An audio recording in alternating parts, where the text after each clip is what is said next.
Marilyn Monroe finishing her final interview and the world waking up to the news that she was gone.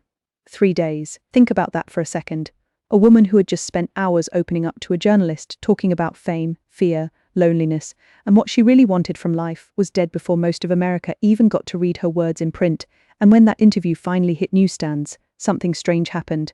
People didn't just read it, they studied it. They went back over every line, every pause, every quote, searching for something. A warning, a clue, a goodbye they hadn't noticed the first time, because buried in that conversation was a sentence that after her death felt less like a quote and more like a prophecy.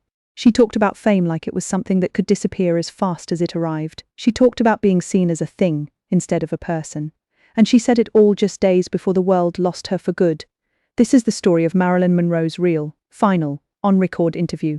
The one she gave to journalist Richard Merriman for Life magazine in the summer of 1962. Not a rumor, not a leaked tape, not some internet myth, an actual interview sat down, recorded, published, and forever frozen in time because of what happened right after. By the end of this video, you'll understand why people are still going back to her exact words more than 60 years later.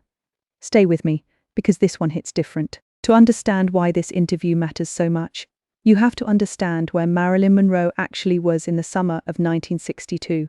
She wasn't just a movie star anymore. She had become something bigger, and in a way, something heavier. She was a global symbol. Her face was everywhere. Her name sold magazines before anyone even opened them. But behind that image, 1962 had been one of the hardest years of her life. She had just been fired from her film, Something's Got to Give, after repeated absences from the set, some tied to illness, some to exhaustion.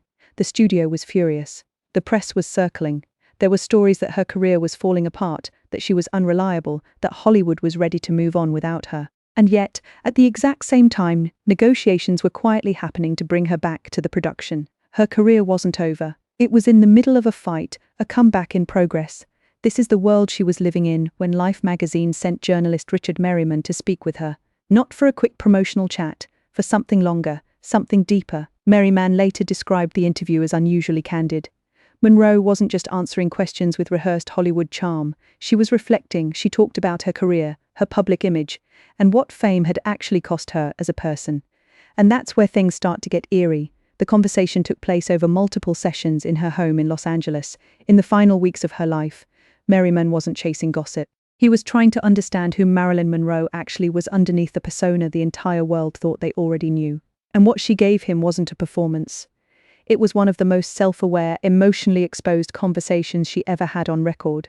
She spoke about fame as something unpredictable and fragile, something that could lift you up fast and just as fast turn on you. She described feeling like the public didn't always see her as a person, but as an idea, a symbol, something to project onto rather than someone to actually know. At one point, talking about the pressure of being turned into a sex symbol, she said something that has been quoted again and again in the decades since, that being reduced to that kind of image made her feel like an object instead of a human being, a thing, in her words, rather than a person. Read today, on its own, that line is simply raw honesty from a woman who spent her whole career being looked at, rarely being heard. But read after what happened just days later, it lands completely differently. It stops sounding like a complaint about fame. It starts sounding like someone quietly describing exhaustion with an entire life she felt trapped inside of. She also talked about her relationship with her fans, and this part is important because it complicates the tragic reading people often force onto this interview. She wasn't bitter toward the public. She spoke almost tenderly about the people who supported her, the ones who recognized her on the street, the strangers who felt connected to her through her films. She didn't resent being loved, she resented being misunderstood. That distinction matters. This wasn't a woman rejecting fame entirely. It was a woman trying to hold on to her own identity while carrying a public image that had grown far bigger than she was.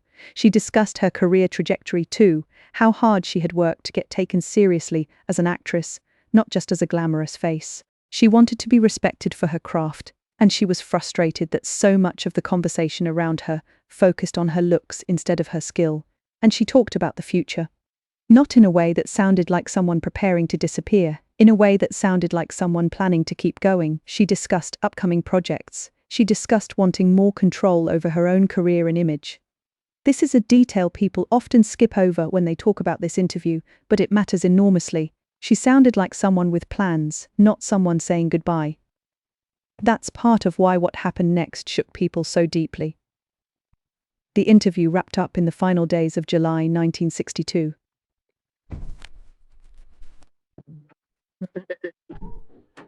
Life magazine prepared to publish it as a feature piece, a rare in-depth look at the real woman behind the icon.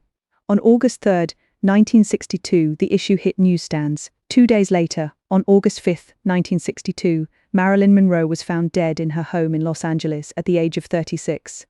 Let that timeline sit for a second. An interview meant to give the public a deeper look into who she really was ended up being published just 2 days before her death was announced to the world. It wasn't planned that way. It wasn't some dramatic final statement she orchestrated. It was simply the last major interview she gave before she died, published on a schedule that had already been set weeks earlier. But timing doesn't care about intention. And the moment the news of her death broke, that Life magazine piece stopped being just another celebrity feature. It became something else entirely.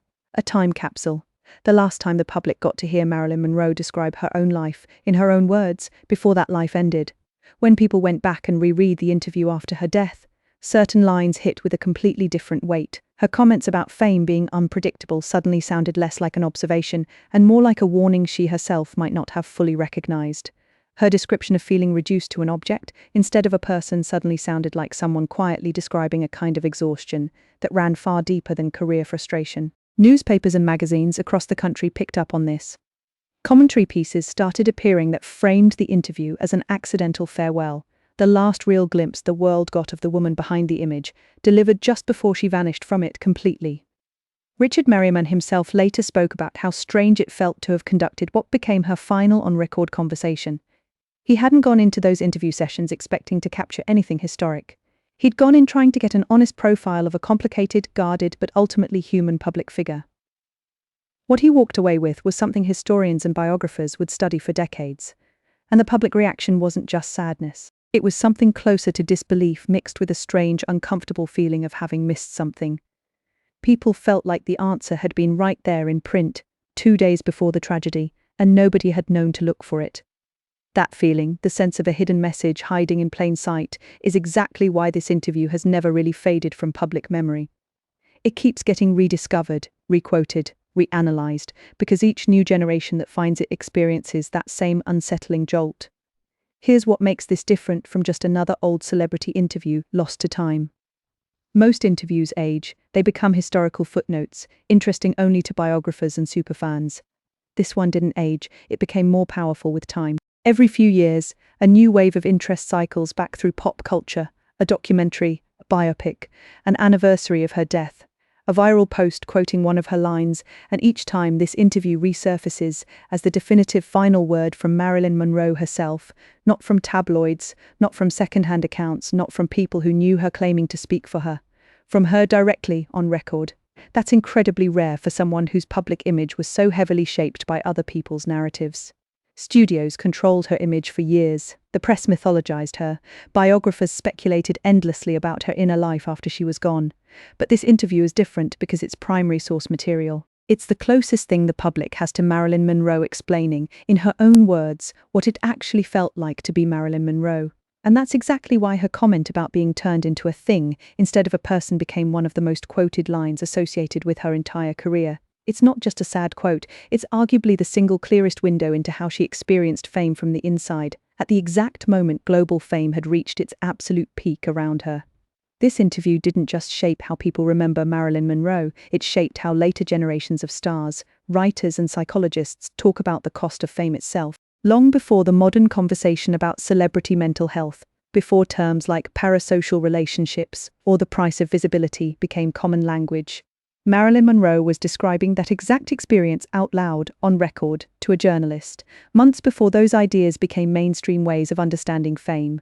She was one of the first truly global celebrities to publicly articulate the gap between the public image people fall in love with and the private person forced to live inside that image.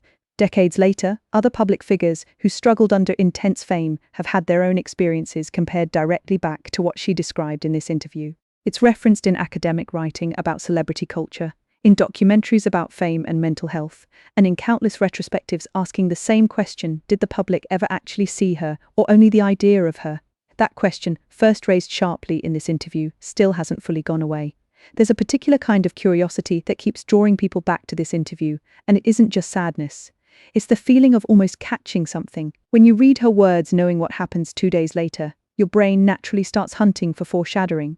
Did she know? Was she trying to say something without saying it directly?